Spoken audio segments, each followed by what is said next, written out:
ಎಲ್ಲರಿಗೂ ನಮಸ್ಕಾರಗಳು ಸ್ನೇಹಿತರೆ. ಬನ್ನಿ ನಾವು ಈ ದಿನ ಕರ್ನಾಟಕದ ಬಗ್ಗೆ ಸಂಕ್ಷಿಪ್ತ ಪರಿಚಯವನ್ನು ನೋಡಿಕೊಳ್ಳೋಣ. ಇದು ಸಂಕ್ಷಿಪ್ತ ಪರಿಚಯ ಆಗಿದೆ ಸ್ನೇಹಿತರೆ. ಕರ್ನಾಟಕದ ಬಗ್ಗೆ ಇದು ಮುಂಬರುವ ಕಾಂಪಿಟೇಟಿವ್ ಎಕ್ಸಾಮ್ಗೆ ಬಹುಮುಖ್ಯವಾದ ಪ್ರಶ್ನೆಯುತ್ತರದ ಸರಣಿಯಾಗಿದೆ.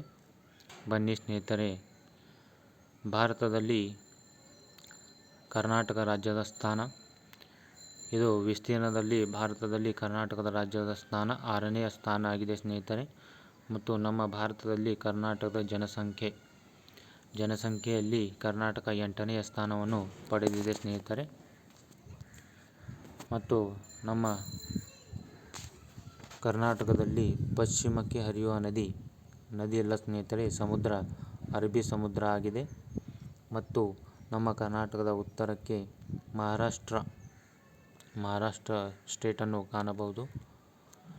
ಮತ್ತು ಕರ್ನಾಟಕದ ಪೂರ್ವಕ್ಕೆ ಆಂಧ್ರ ಪ್ರದೇಶವಿದೆ. ಮತ್ತು ಕರ್ನಾಟಕದ ನೈಋತ್ಯಕ್ಕೆ ಕೇರಳ, ಮತ್ತು ಕರ್ನಾಟಕದ ವಾಯುವ್ಯಕ್ಕೆ ಗೋವಾ, ಮತ್ತು ಕರ್ನಾಟಕದ ಈಶಾನ್ಯಕ್ಕೆ ತೆಲಂಗಾಣ ಮುಂತಾದ ರಾಜ್ಯಗಳಾಗಿವೆ. ಮತ್ತು ಕರ್ನಾಟಕದ ದಕ್ಷಿಣ ಮತ್ತು ಆಗ್ನೇಯ ದಿಕ್ಕಿಗೆ ತಮಿಳುನಾಡು ರಾಜ್ಯವಾಗಿದೆ. ಮತ್ತು ನಮ್ಮ ಕರ್ನಾಟಕದ ಉತ್ತರ ಜಿಲ್ಲೆಯಲ್ಲಿ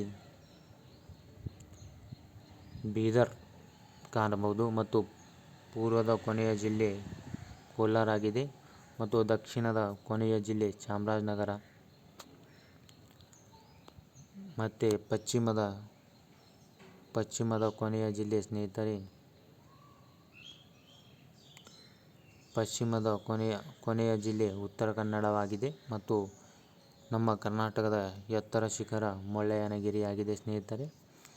ನಮ್ಮ ಕರ್ನಾಟಕದ ಪೂರ್ವದಿಂದ ಪಶ್ಚಿಮಕ್ಕೆ 400 ಕಿಲೋಮೀಟರ್ ದೂರವಿದೆ ಸ್ನೇಹಿತರೆ. ಮತ್ತು ಉತ್ತರದಿಂದ ದಕ್ಷಿಣಕ್ಕೆ 750 ಕಿಲೋಮೀಟರ್ ವಿಸ್ತೀರ್ಣವಾಗಿದೆ. ನಮ್ಮ ಕರ್ನಾಟಕದ ಒಟ್ಟು ಲಿಂಗಾನುಪಾತ 968 ಆಗಿದೆ. ಮತ್ತು ನಮ್ಮ ಕರ್ನಾಟಕದ ಪ್ರಾಣಿ ಏಷ್ಯನ್ ಆನೆ ಆಗಿರುತ್ತದೆ. ನಮ್ಮ ಕರ್ನಾಟಕದ ಸರ್ಪ ಕಳಿಂಗ ಸರ್ಪ ಆಗಿರುತ್ತದೆ ಸ್ನೇಹಿತರೆ. ಮತ್ತು ನಮ್ಮ ಕರ್ನಾಟಕದ ಹೂವು ಕಮಲ ಹೂವು. ಮತ್ತು ನಮ್ಮ ಕರ್ನಾಟಕದ ಮರ ಸ್ನೇಹಿತರೆ, ಇದು ನಮ್ಮ ಕರ್ನಾಟಕದ ಮರ ಶ್ರೀಗಂಧ ಮರವಾಗಿರುತ್ತದೆ. ಮತ್ತು ನಮ್ಮ ಕರ್ನಾಟಕದ ಅಕ್ಷಾಂಶ 11 ರಿಂದ 31 ಮತ್ತು 18 ರಿಂದ 45 ಉತ್ತರ ಸ್ನೇಹಿತರೆ. ಮತ್ತು ರೇಖಾಂಶ 74 ರಿಂದ 12 ಮತ್ತು 78 ರಿಂದ 40 ಇದು ಪೂರ್ವ ಕಡೆಗೆ ಆಗಿರುತ್ತದೆ ಸ್ನೇಹಿತರೆ. ಮತ್ತು ನಮ್ಮ ಕರ್ನಾಟಕದಿಂದ ವಿಧಾನಸಭಾ ಸ್ಥಾನಗಳ ಸಂಖ್ಯೆ 224 ಆಗಿದೆ ಸ್ನೇಹಿತರೆ. ನಮ್ಮ ಕರ್ನಾಟಕದಿಂದ ವಿಧಾನ ಪರಿಷತ್ತು ಸ್ಥಾನಗಳ ಸಂಖ್ಯೆ ಸ್ನೇಹಿತರೆ ನಮ್ಮ ಕರ್ನಾಟಕದಿಂದ